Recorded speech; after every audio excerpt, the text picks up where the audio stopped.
Bienvenue dans cette nouvelle vidéo. Donc, le marché altcoin est en train de latéraliser, légèrement baisser. Donc, dans cette vidéo, je vais faire un market review. J'analyserai Bitcoin, Ethereum et Solana comme d'habitude. Et à la fin, je ferai un point sur 3 indices que j'utilise pour voir si c'est intéressant de s'exposer au marché altcoin. Donc, avant de commencer la vidéo, je vous invite à nous suivre sur YouTube et d'activer la cloche des notifications pour être averti des dernières vidéos publiées, ainsi qu'à liker la vidéo et mettre un commentaire sur, par exemple, des suggestions que vous voudriez voir dans des vidéos, comme des altcoins que j'analyse ou d'autres assets. Ça peut être le gold comme j'ai fait la semaine dernière, ou le S&P 500 par exemple, du forex, ce que vous voulez. Donc utilisez cet espace commentaire pour faire vos suggestions. On va commencer la vidéo par l'analyse de Bitcoin sur le daily. Mercredi, comme c'était la première vidéo de la semaine, j'ai fait sur le weekly, donc vous pouvez aller voir la vidéo de mercredi sur le weekly, même s'il n'y avait pas eu beaucoup de changements par rapport aux semaines précédentes.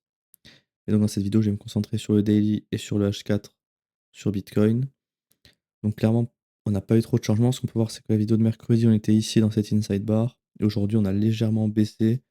On n'a toujours pas de FVG qui se crée dans le prix, donc pas de POI. Le dernier qu'on a eu qui était pertinent, c'était celui-là, qui au final, si on prend les clôtures des bougies, a été respecté. Même si on a eu des mèches au-dessus, on peut voir qu'en fait, moi, c'est ce que je considère comme invalidé, mais on peut aussi voir ça comme une invalidation pour faciliter la prise de liquidité de ce sommet ici pour alimenter le futur mouvement baissier. Donc clairement, on est toujours dans le scénario ici, même si au final, c'est comme le PY d'ici, on est invalidé, on est venu au-dessus pour prendre la liquidité. Donc ça, c'est des zones qui nous intéressent plus étant donné qu'elles ont déjà été mitigated. Donc là, moi, je vois deux scénarios possibles. Le premier, c'est qu'on ait fait une prise de liquidité et que le swing pullback soit terminé avec un pullback donc jusqu'à l'IQ du range, j'ai 50% ici, pour alimenter le futur mouvement baissier, donc le swing run final pour perpétuer cette structure baissière à la baisse. Que je le rappelle, toute structure qui est baissière est destinée à se perpétuer à la baisse, donc ce lot ici n'est pas censé tenir. Sachant qu'on voit qu'on commence à avoir beaucoup de liquidités qui se créent ici. Également, ce qu'il faut noter, c'est qu'on a toujours les deux FVG ici et là qui vont sûrement attirer le prix un jour ou l'autre pour être au moins retestés, même celui-ci qui est toujours ouvert, et plus on a beaucoup de FVG, mais les plus réalistes pour le moment sont ces deux ici, étant donné qu'ils sont dans le range actuel. Par exemple, un scénario qui serait possible, que j'exclus pas, c'est que au lieu de faire une prise de liquidité directe comme ça, et par exemple, soit de repartir à la hausse, ou alors juste faire un pullback et continuer dans une dynamique baissière, on, on pourrait simplement prendre soit la liquidité ici ou là, parce que je le rappelle, c'est pas parce qu'on a de la liquidité qu'on en a 3 ici, on est obligé de faire un tout droit. On peut clairement en prendre juste une ou deux comme ça.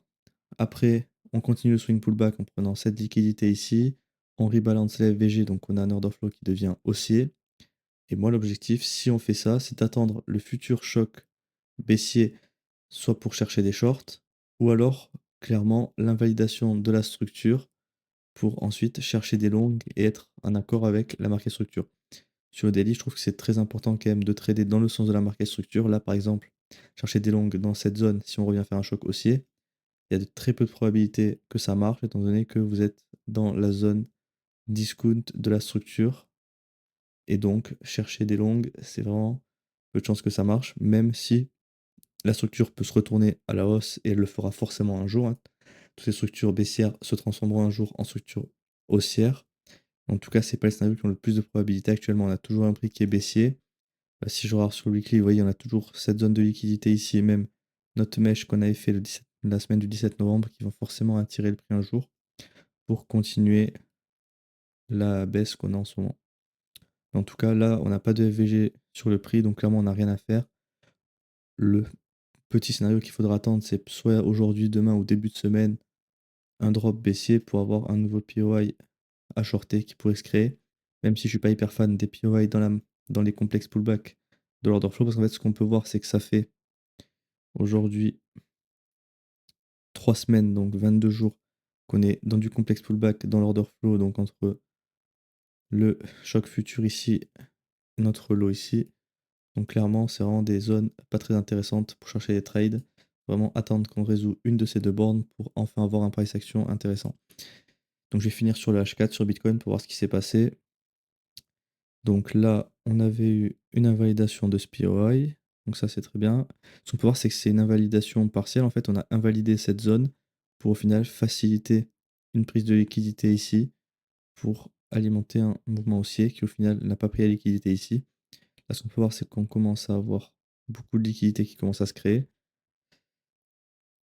Donc, qu'est-ce qu'on a? On est toujours dans un order flow. En fait, on peut voir qu'ici, on a eu un choc baissier.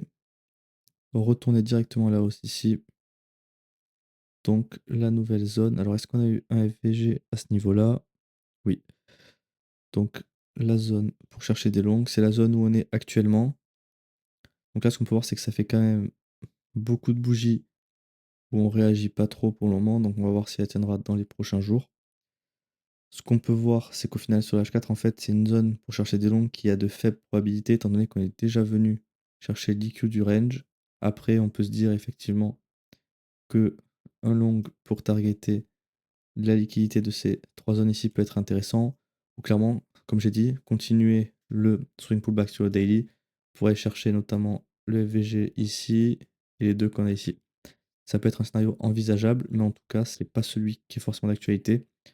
Moi, si je dois tracer un scénario réaliste, c'est clairement ici d'aller chercher cette zone de liquidité. Même si quand je vois le gros momentum baissier qu'on a eu hier avec ici la grosse bougie, moi, c'est pas une zone qui m'intéressera pour chercher des longues, même si elle a tout à fait ses chances de venir récupérer cette zone ou au moins retag le FVG. Moi, c'est pas une zone qui m'intéresse, étant donné que c'est pas une zone très high probability. Donc pour moi, c'est tout ce que j'ai à dire sur Bitcoin, sur le daily donc, et sur le H4. Pour continuer la vidéo, je vais faire Ethereum, donc pareil que sur Bitcoin. J'ai fait le weekly dans la vidéo de mercredi, donc je vous invite à aller la regarder si vous voulez avoir plus d'informations sur le long terme sur Ethereum pour potentiellement vos investissements. Donc ici, sur le daily, qu'est-ce qu'on voit? Mercredi, on était ici. Donc mercredi, donc on a validé le EVG, donc le POI a été validé ici. On est revenu dedans actuellement. Alors, est-ce qu'on l'a validé? Il n'est pas invalidé. Par contre, quand je vois le gros momentum baissier ici, il y a quand même de fortes chances qu'on l'invalide, même si on est toujours potentiellement dans ce scénario. On verra après sur le H4 si on a des choses qui sont réalisées. Parce qu'en fait, là, clairement, ce que je peux voir et déduire de ça, c'est que c'est. Alors, potentiellement, c'est un vrai POI pour chercher des longues, pour continuer la hausse et le swing pullback. Mais là, il ne faut pas oublier qu'on avait un POI ici qui a été retest, le POI extrême. Mince. POI extrême de notre range qui a été retesté. Donc c'est potentiellement un choc haussier. En fait, le choc haussier a potentiellement été là simplement pour faciliter le retag du FVG ici et la mitigation donc du POI pour finaliser notre swing pullback et ensuite ralimenter le mouvement baissier pour donc super ces lots. Clairement pour moi ça ressemble pas à un bottom. En général ce que j'en aurais voulu voir c'est par exemple un truc comme ça, sub de liquidité et là on repart. Là ce qu'on peut voir c'est qu'on laisse beaucoup de zones de liquidité, on n'est pas toujours obligé d'y aller. Mais en tout cas, étant donné que la structure est baissière, on a toujours en tête que la destinée finale de cette structure, c'est de super tous ces lots. Évidemment, il faudra attendre qu'on ait un choc baissier. Donc pour moi, le choc futur est à ce niveau-là pour venir chercher des shorts et donc chercher cette zone. Pour moi, en tout cas, c'est tout ce que j'ai à dire. On va passer sur le H4 pour voir si on a plus de précision dans ce POI. Donc, sur le H4, la structure s'est étendue comme ceci. Donc, on avait invalidé le POI qu'on avait à ce niveau-là, qui au final n'était plus valable parce qu'en fait, on a eu un choc baissier à ce niveau-là. Ici, on avait eu un nouveau choc baissier ici. Donc le prix sur Ethereum en H4, il est baissier. Et le POI le plus proche pour chercher des longues, c'est celui-là. Donc là, on peut voir qu'on est en train de retravailler le FVG ici. Alors là, moi je vois deux choses. La structure, elle est toujours haussière. On est dans un plancher daily. On a un POI H4 ici, choc baissier. Là, clairement, sur Ethereum, pour moi, on a deux timeframes qui s'opposent clairement. En fait, le daily qui nous dit qu'on cherche des longues peut être intéressant étant donné qu'on a la structure H4 qui est haussière. Par contre, quand on voit la structure daily, c'est pas une zone intéressante. Et quand on voit le H4 sur Ethereum avec le choc baissier et un POI qui se crée ici, c'est aussi très peu intéressant de chercher des longues. Pour moi, quand j'ai 2 time frames qui s'opposent comme ça, je ne touche pas du tout au prix sur ces zones-là. En tout cas sur le H4 et sur le daily, peut-être quand M15 on aura des setups intéressants. Mais sur ces 2 time frames, ça m'intéresse pas de m'exposer sur Ethereum. Parce qu'en fait, clairement, on a 2 time frames qui s'opposent un peu. En fait, on a des éléments haussiers et baissier sur le daily, comme l'order flow et ici le POI, mais la structure qui est baissière avec la mitigation du POI extrême à ce niveau-là. Donc tous les VGC structures ont été rebalancés. Par contre, ce qu'on voit, c'est qu'on a toujours ici, je vais vous le tracer pour qu'il soit plus clair, on a toujours un FVG ici qui n'a pas été retesté, donc on pourrait simplement, par exemple, alimenter un mouvement haussier pour soit retourner la structure à la hausse, soit simplement venir ici et repartir à la baisse avec simplement une mèche pour qu'on reste dans la structure baissière. Et ça, ce serait le scénario idéal, enfin parfait pour continuer la baisse, étant donné qu'on aurait eu le sup du strong high sur mèche, rebalance du FVG vectoriel qu'on a à ce niveau-là, donc ce serait très intéressant là pour se positionner. Mais là, actuellement, comme j'ai dit, on a des éléments haussiers et baissiers sur le daily. Sur le H4, on a des éléments haussiers. En fait, sur le H4, c'est l'inverse du daily. Vous voyez, sur le daily, on a l'order flow baissier, haussier et la mitigation avec la structure baissière et le prix qui est dans l'extrême discount de cette structure. Et sur le H4, on a structure haussière avec le prix qui est dans l'extrême discount de la structure, avec un order flow qui est baissier et un PY du coup qui n'est pas encore mitigated, mais qui peut être intéressant pour chercher des shorts au vu de l'order flow. Donc clairement, c'est pas des zones qui nous intéressent, étant donné qu'on a un peu deux oppositions. Si on met en fait un peu tous les éléments pour et contre de chaque scénario, on peut voir qu'au final, on arrive sur, je pense, du 50-50. Donc clairement, 50-50, c'est pas très intéressant dans le trading ou l'investissement. Donc il faut qu'on ait des grosses probabilités, au moins 70 ou 90%. Et là, clairement, on n'a pas grand-chose qui nous donne des informations intéressantes. Donc c'est tout ce que j'ai à dire sur Ethereum. Clairement, là, il faut juste patienter. Peut-être que les scénarios vont se réaliser aussi au baissier, mais là, pour moi, c'est du 50-50. C'est comme de la loterie. Donc clairement, on patiente. Pour continuer, on va faire Solana. Donc évidemment, c'est comme Bitcoin et Ethereum. Je vais commencer par le daily. Le weekly, je l'ai fait mercredi. Donc je vous invite à aller voir la vidéo si vous voulez voir ce qui se passe sur le weekly sur Solana.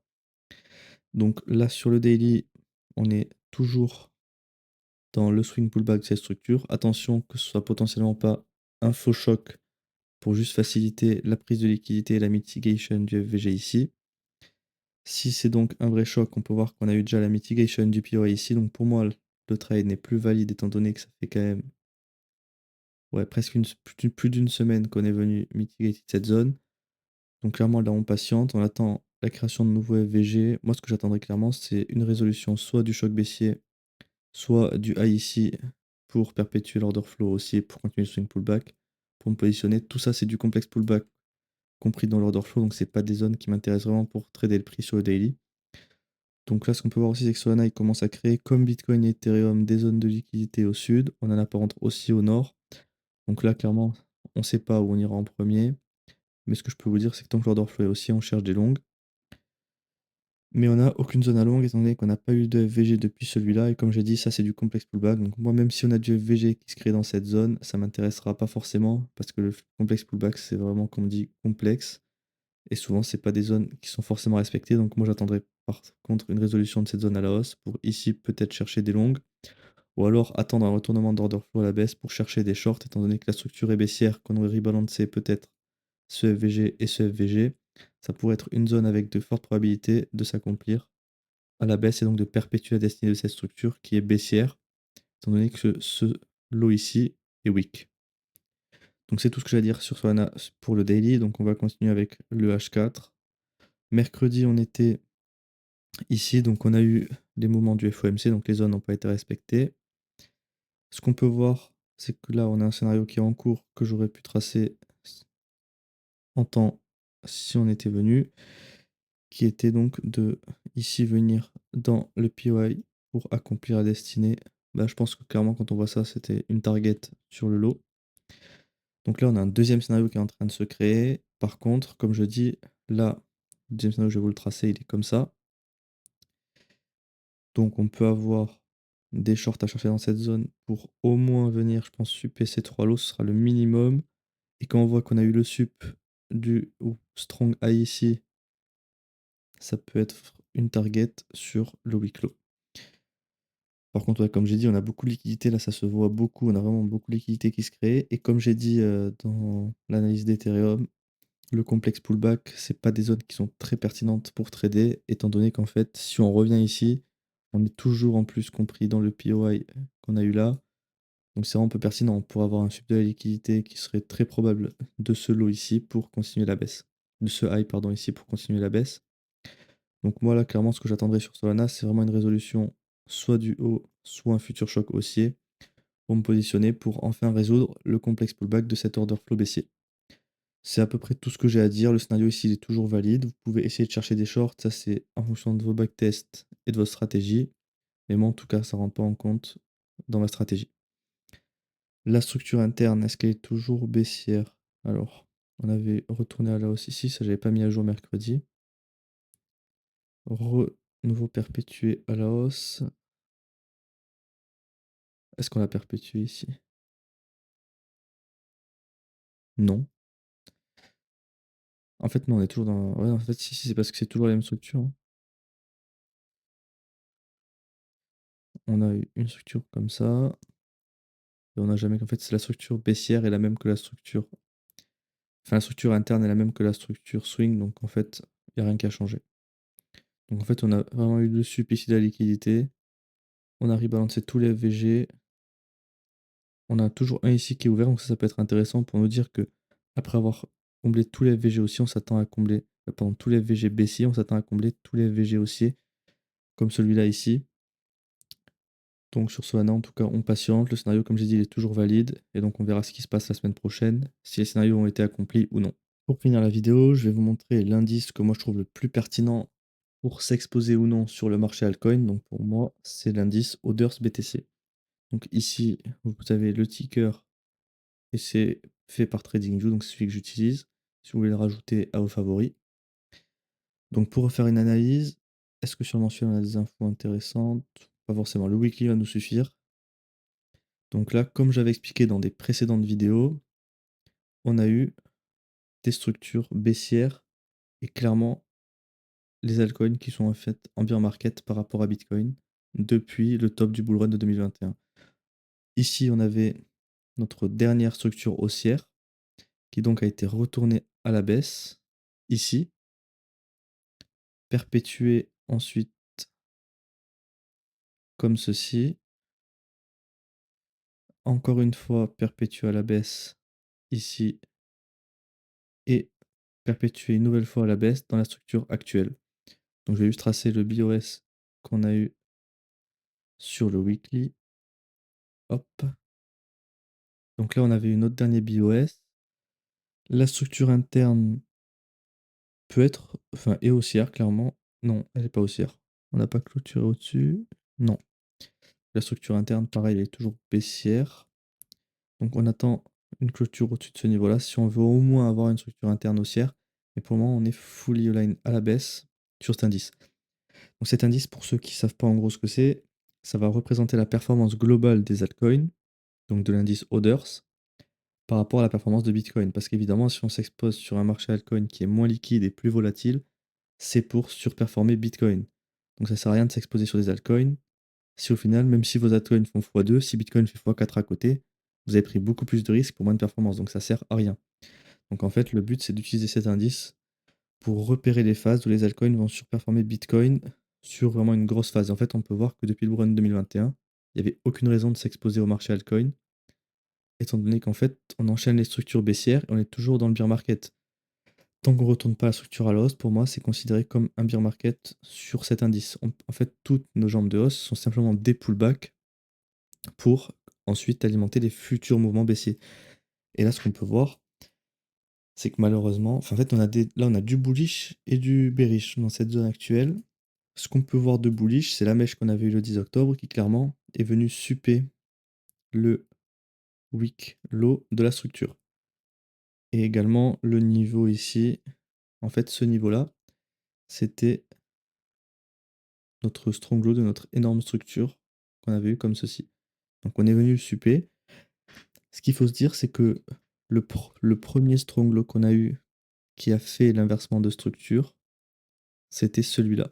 Ce low ici, il a inversé la structure. En fait, on était dans une structure